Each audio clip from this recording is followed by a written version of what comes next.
Hey everybody, this is Pastor Michael from Grace Walk Church in Phoenix, Arizona. Hey, I just want to make this really quick video just to talk about a subject that I've seen pop up quite a bit in worship forums and even a conference that I recently attended. And that is, how as worship leaders do we get our congregation to join us and engage in the worship experience? So I just want to point out 3 things that I've implemented at our church that have really worked for us. The first thing is to create a culture of worship within your worship team. And what that means to me is to constantly remind the worship team of their purpose as a worship team and remind them that they're not just a group of musicians and singers, but really a group of worship leaders. And as worship leaders, one thing I always remind them is we can't lead our congregation to a place that we haven't been ourselves. So I always reiterate the importance of personal times of devotion, personal times in worship, and I lead by example, usually by bringing, just something to share with them from my own personal devotional time, or tying in a verse of scripture with some of the song lyrics of songs that we're singing for that week.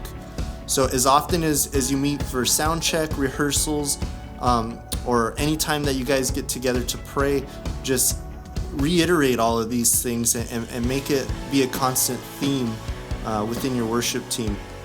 The second thing I want to talk about really supports my first point, and it's more on the practical side, and that is to, as soon as you can, as a worship leader, get rid of music stands on stage. When the music stands are on stage, our singers, our musicians, they cannot help but look at them. And it's really difficult to lead your congregation into worship if, instead of being engaged in worship, your whole band and your singers just have their faces buried in a music stand.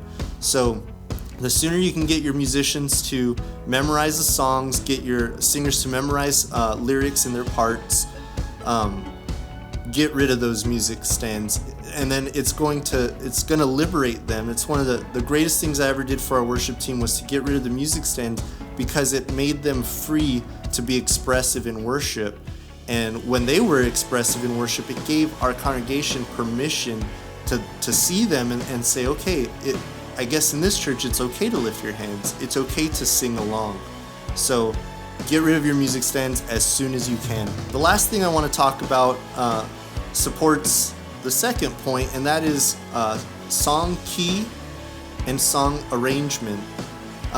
A lot of times, we hear a song and we want to do a song because it's just such a cool track. It's fun to sing, or it's amazing, or maybe it affected us personally in a certain way, but we really got to be thinking not about ourselves, but think about your congregation. So when you're picking songs, make sure it's an arrangement that your singers and your musicians can play comfortably, so that you can get rid of those music stands and that they can be free to worship and express themselves during worship service. The other thing is, make sure you're picking your songs in a key that's comfortable for everyone to sing. And if you're picking songs that are really high for guys to sing, then you're going to see a lot of the guys in your congregation not singing along, because if it's hard for them to sing, they're gonna quit and not engage in the worship experience.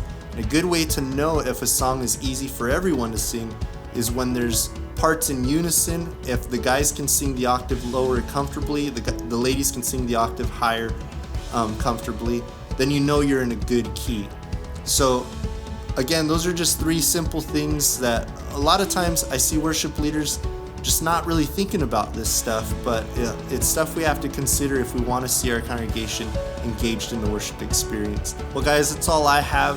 I hope something that I shared with you here today helps you guys grow as a worship team and hopefully helps get your congregation more engaged in the worship experience. Stay tuned for more video tutorials, and I'll talk to you guys soon.